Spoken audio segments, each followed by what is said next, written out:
புரையோடி போயிருக்கின்ற இனப்பிரச்சனை விடயமாக அதற்கான தீர்வு என்ன, அதனை எவ்வாறு கையாள்வது, அதனை எவ்வாறு தீர்ப்பது என்கின்ற விடயத்தை அவர் அந்த இடத்தில் சுட்டிக்காட்டவில்லை. முற்போக்கு சக்திகள் என்று தங்களை அடையாளப்படுத்துகின்ற தேசிய மக்கள் சக்தி இந்த விடயத்தில் கண்ணும் கருத்துமாக இருக்க வேண்டும், புதிய பாதையை அமைக்க வேண்டும், புரட்சிகரமான மாற்றங்களை ஏற்படுத்த வேண்டும், தமிழர்களின் நம்பிக்கையை வெல்ல வேண்டும். தமிழர்கள் இந்த அரசாங்கத்தின் மீது நம்பிக்கை கொள்வதாக இருந்தால் தேசிய இன பிரச்சனை தீர்க்கப்பட வேண்டும். தேசிய மக்கள் சக்தியை பொறுத்தமட்டில் அவர்களும் ஒரு காலத்தில் ஆயுதம் தூக்கி போராடியவர்கள். புரட்சியின் மூலமாக ஒரு ஆட்சி மாற்றத்தை ஏற்படுத்த வேண்டும், சமத்துவமான ஒரு சோசியலிச அரசை அமைக்க வேண்டும் என்ற அடிப்படையில் மோசமான மனித உரிமை மீறலுக்கு இந்த தேசிய மக்கள் சக்தி அரசாங்கம் என்ன தீர்வை தரப்போகின்றது? இலங்கையின் 10வது பாராளுமன்றத்தின் ஆரம்ப கட்ட நிகழ்வு அண்மையில் நடைபெற்றது. அதன்போது கௌரவ ஜனாதிபதி அனுரகுமார திசாநாயக்கா அவர்கள் தனது கருத்துரையை சிம்மாசன பிரசங்க உரையினை நிகழ்த்தியிருந்தார். அந்த உரையின் போது முற்போக்கான கருத்துக்கள் கூறப்பட்டதை மறக்க முடியாது. இனவாதம் இருக்காது, மதவாதம் இருக்காது, அடிப்படைவாதம் எதுவும் இருக்காது என்ற கருத்தை சொன்னதோடு மட்டுமல்லாமல் அடுத்ததாக அவர் குறிப்பிட்டார், சட்டவாட்சியை பலப்படுத்த வேண்டும், சட்டவாட்சியை பலப்படுத்துவதன் மூலமாக ஜனநாயகத்தை பலப்படுத்த வேண்டும் என்ற கருத்தினையும் அவர் கூறியிருந்தார். அதனோடு நின்று விடாமல் குற்றச் செயல்கள் நடைபெற்ற போது அதற்கான நடவடிக்கைகள் என்பதும் சட்டவாட்சியின் மூலமாக முன்னெடுக்கப்பட வேண்டும் என்ற கருத்தினையும் அவர் தெளிவாக சொல்லியிருந்தார். இந்த கருத்துக்களை பொதுவாக நாங்கள் ஏற்றுக்கொள்கின்றோம், வரவேற்கின்றோம். இருந்தாலும் அங்கு காணப்பட்ட ஒரு குறைபாட்டை சுட்டிக்காட்ட வேண்டும். புரையோடி போயிருக்கின்ற இனப்பிரச்சனை விடயமாக அதற்கான தீர்வு என்ன, அதனை எவ்வாறு கையாள்வது, அதனை எவ்வாறு தீர்ப்பது என்கின்ற விடயத்தை அவர் அந்த இடத்தில் சுட்டிக்காட்டவில்லை. ஏனென்றால் தமிழர்களை பொறுத்தமட்டில், ஈழத்தமிழர்களை பொறுத்தமட்டில் தேசிய இனப்பிரச்சனை தீர்க்கப்பட வேண்டும் என்பதற்காக தந்தை செல்வநாயகம் அவர்கள் 30 ஆண்டுகள் அறவழி போராட்டத்தினை நடாத்தி இருக்கின்றார். அதனை அடுத்து போராளிகள் ஏறத்தாழ 30 ஆண்டுகள் ஆயுத போராட்டத்தை நடாத்தி இருக்கின்றார்கள். யுத்தம் மௌனிக்கப்பட்டதன் பின்னர் உங்களுக்கு தெரியும், 2009க்கு பிற்பட்ட காலத்தில் ராஜதந்திர வழியில் அதனை தீர்ப்பதற்கான பேச்சுவார்த்தைகள் பல நடாத்தப்பட்டிருக்கின்றன. இவ்வாறு இருந்தும் தேசிய இனப்பிரச்சனையை தீர்த்து வைப்பதற்கான எந்த ஒரு நடவடிக்கையினையும் தென்னிலங்கையில் இருக்கின்ற சிங்கள தலைவர்கள் எந்த ஒரு நடவடிக்கையும் எடுக்கவில்லை. குறிப்பாக சொல்ல போனால் ஐக்கிய தேசிய கட்சியாக இருக்கலாம், அல்லது ஸ்ரீலங்கா சுதந்திர கட்சியாக இருக்கலாம், பொதுஜன பெரமுன கட்சியாக இருக்கலாம். இந்த கட்சிகள் தமிழ் மக்களை ஏமாற்றியே வந்திருக்கின்றது. இருந்தாலும் அண்மையில் ஆட்சி பீடமேறிய தேசிய மக்கள் சக்தி மாற்றத்தை ஏற்படுத்த போகின்றோம் என்று சொல்லுகின்றார்கள். சிஸ்டம் சேஞ்ச் என்கின்ற விடயத்தை சொல்லுகின்றார்கள். ஆகவே தேசிய இனப்பிரச்சனை என்பது நீண்ட நாட்களாக, நீண்ட ஆண்டுகளாக பேசப்பட்டு வருகின்ற பிரச்சனை. அந்த பிரச்சனையை தீர்ப்பதற்கான பொறிமுறை பற்றி அவர்கள் எதுவும் பேசவில்லை. இது தமிழர்களை பொறுத்தமட்டில், தமிழ் மக்களை பொறுத்தமட்டில், தமிழரசு கட்சியை பொறுத்தமட்டில், தமிழ் தேசிய கட்சிகளை பொறுத்தமட்டில் ஒரு ஏமாற்றத்தை தருகின்ற ஒரு விடயமாக அமைந்திருக்கின்றது.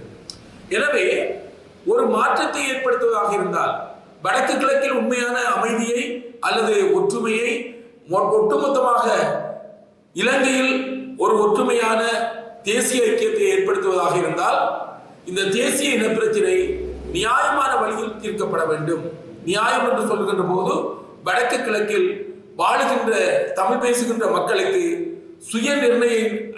சுயநிர்ணய உரிமையின் அடிப்படையில் சுயாட்சி கிடைக்க வேண்டும், ஒரு சமஷ்டி முறையான தீர்வு கிடைக்க வேண்டும் என்பதுதான் தமிழ் மக்களின் நீண்டகால ஆதங்கமாகவும் ஏக்கமாகவும் இருக்கின்றது.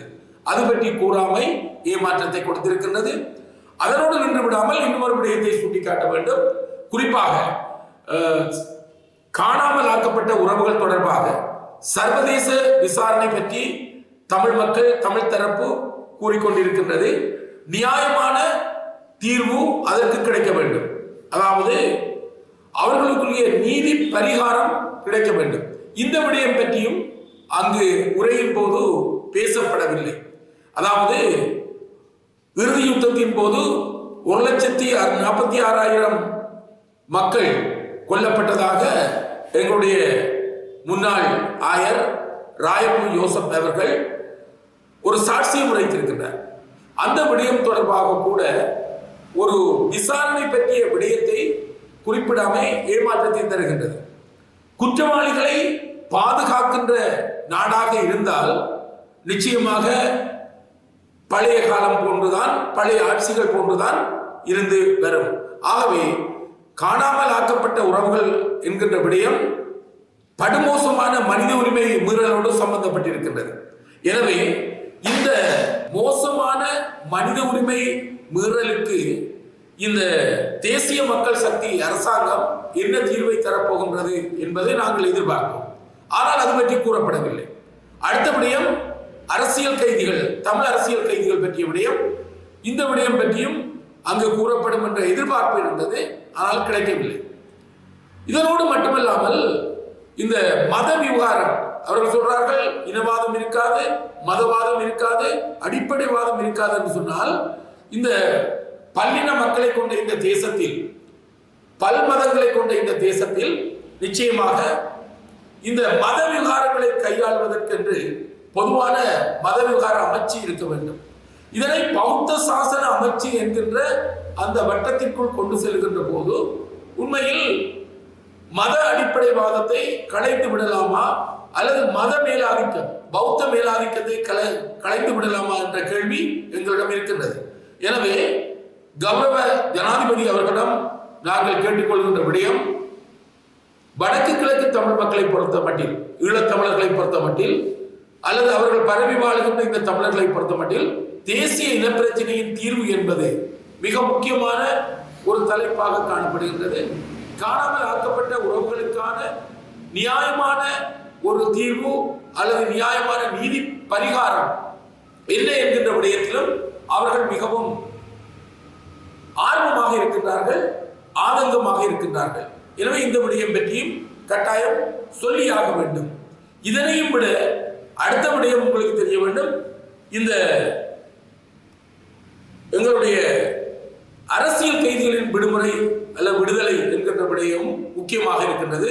ஏனென்றால் இந்த தேசிய மக்கள் சக்தியை பொறுத்தமட்டில் அவர்களும் ஒரு காலத்தில் ஆயுதம் தூக்கி போராடியவர்கள், புரட்சியின் மூலமாக ஒரு ஆட்சி மாற்றத்தை ஏற்படுத்த வேண்டும், சமத்துவமான ஒரு சோசியலிச அரசை அமைக்க வேண்டும் என்ற அடிப்படையில் அவர்கள் புறப்பட்டவர்கள். எனவே வடக்கு கிழக்கிலும் ஒடுக்கப்பட்ட தமிழ் மக்களின் விடிவுக்காக, விடுதலைக்காக ஆயுதமேந்தி போராடிய போராளிகள் விடயத்திலும் அவர்களுக்கு அதனை ஒத்து உணர்ந்து கொள்ளக்கூடிய வாய்ப்பு அதிகமாக இருக்கின்றது. எனவே அந்த விடயத்திலும் அரசியல் கைதிகளின் விடுதலை, அவர்களுடைய அந்த எண்ணம், சிந்தனை என்பவற்றை புரிந்து கொள்ளக்கூடிய ஆரோக்கியமான சிந்தனை இந்த தேசிய மக்கள் சக்தி அரசாங்கத்திற்கு இருக்கும் என்று நம்புகின்றேன். அவர்களுடைய எளிமையான போக்குகள், ஆடம்பரமற்ற ஆட்சி முறை, ஆடம்பரமற்ற நிகழ்வுகள் என்பன மக்களை கவர்ந்தாலும் தமிழ் மக்களை பொறுத்தமட்டில் அவர்களுடைய தீர்வு என்கின்ற விடயம் மிகவும் முக்கியமானதாக கருதப்பட வேண்டும்.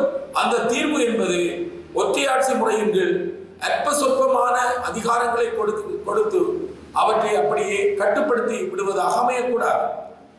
சில வழிகளில் அவர்கள் நினைக்கலாம் தமது ஆட்சியில் சமத்துவமான உரிமைகளை கொடுத்து ஒற்றையாட்சியின் கீழ் தமிழர்களை ஆட்சி செய்யலாம், அதுதான் தீர்வாக இருக்கலாம் என்று நினைக்கலாம்.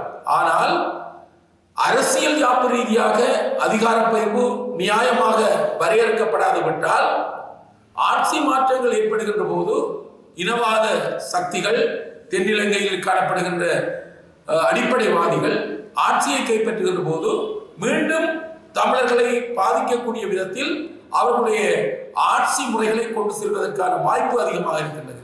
எனவேதான் நாங்கள் சொல்லுகின்ற ஒரு முக்கியமான விடயம், இந்த நாட்டில் பல்லின சமூகம், பல்மதங்களை கொண்ட பண்பாடுகளை உடைய மக்கள் நிம்மதியாக, நிலையாக, அமைதியாக வாழ்வதாக இருந்தால் தேசிய இனப்பிரச்சனைக்குரிய தீர்வு கட்டாயம் வழங்கப்பட வேண்டும். அது ஏமாற்று வித்தையாக இருக்கக்கூடாது. அது நிலைத்து நிற்கக்கூடிய, தமிழ் மக்கள் ஏற்றுக்கொள்ளக்கூடிய தீர்வாக அமைந்தால் புலம்பெயர்ந்த புத்திஜீவிகள், புலம்பெயர்ந்த பொருளியல் வல்லுநர்கள் அல்லது தொழில் அதிபர்கள் மூலமாக வடக்கு கிழக்கை மாத்திரமல்லாமல் இலங்கையை அபிவிருத்தி செய்யக்கூடிய வாய்ப்பு அதிகமாக இருக்கின்றது. எனவே எமது உள்நாட்டில் இருந்து புலம்பெயர்ந்து சென்ற எமது பொருளாதார வல்லுநர்களை அல்லது புலமையாளர்களை இலங்கையில் கொண்டு வந்து நாட்டை விரைவாக அபிவிருத்தி செய்வதற்கு தேசிய இனப்பிரச்சனையின் தீர்வு என்பது மிக முக்கியமானதாக கருதப்படுகின்றது. அதனை இந்த அரசாங்கம் இந்த ஆட்சி காலத்திற்குள் செய்வதன் மூலமாக அவர்கள் மீதான தமிழர்களின் நம்பிக்கையை வலுப்படுத்த முடியும்.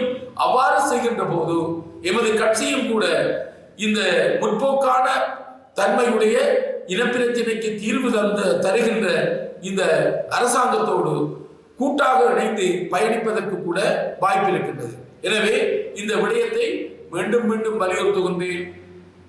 முற்போக்கு சக்திகள் என்று தங்களை அடையாளப்படுத்துகின்ற தேசிய மக்கள் சக்தி இந்த விடயத்தில் கண்ணும் கருத்துமாக இருக்க வேண்டும். புதிய பாதையை அமைக்க வேண்டும். புரட்சிகரமான மாற்றங்களை ஏற்படுத்த வேண்டும். தமிழர்களின் நம்பிக்கையை வெல்ல வேண்டும். தமிழர்கள் இந்த அரசாங்கத்தின் மீது நம்பிக்கை கொள்வதாக இருந்தால் தேசிய இன பிரச்சினை தீர்க்கப்பட வேண்டும். தமிழரசு கட்சி 8 பாராளுமன்ற உறுப்பினர்களும் பாராளுமன்ற வளாகத்தில் அமைந்துள்ள அந்த படிப்பகத்தில், அதாவது நூலகத்தில் நாங்கள் ஒரு சந்திப்பை ஏற்படுத்தியிருந்தோம். அந்த சந்திப்பின் போது இனப்பிரச்சனையின் தீர்வு தொடர்பான விடயத்தை மிக விரைவாக ஜனாதிபதியுடன் பேச வேண்டும் என்கின்ற முடிவினை ஸ்ரீதரன் அவர்களது பாராளுமன்ற உறுப்பினர் ஸ்ரீதரன் அவர்களது தலைமையில் நடைபெற்ற கூட்டத்தின் போது எடுத்துரைக்கப்பட்டது.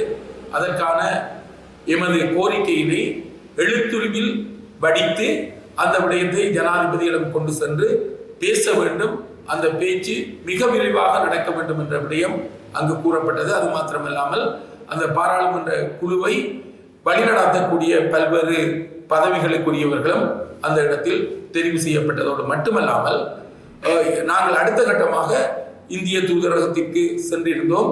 அதன் போது அந்த தூதுவர் சந்தோஷ் ஜா அவர்களையும் 8 பாராளுமன்ற உறுப்பினர்களும் சந்தித்திருந்தார்கள். அந்த இடத்திலும் தேசிய இனப்பிரச்சனை சம்பந்தமான விடயத்தில் தீர்வு என்பது மிக முக்கியமானது. அதற்கான அழுத்தங்களை இந்தியாவும் பிரயோகிக்க வேண்டும் என்ற கருத்தினை நாங்கள் கடந்த 14ஆம் தேதி நடைபெற்ற பாராளுமன்ற அமர்வின் பின்னர் நாங்கள் வலியுறுத்தி இருந்தோம்.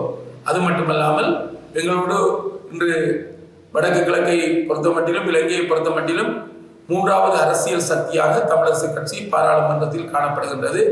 அதாவது தேசிய மக்கள் சக்தி, அடுத்ததாக ஐக்கிய மக்கள் சக்தி, அடுத்ததாக பலமான சக்தியாக எங்களுடைய கட்சி காணப்படுகின்றபடியால் இந்த கட்சி ஏனைய தமிழ் தேசியத்தின் பாதையில் பயணிக்கின்றவர்களது குரல்களையும் ஒன்றாக இணைத்துக் கொண்டு இந்த விடயத்தை செய்ய வேண்டிய தார்மீக பொறுப்பு இருக்கின்றது. முதற்கட்டமாக தமிழரசு கட்சி அந்த விடயத்தை ஜனாதிபதியுடன் கையாளும் அல்லது பேசும் என்ற விடயத்தை இந்த இடத்தில் கூறிக்கொள்ள விரும்புகிறேன்.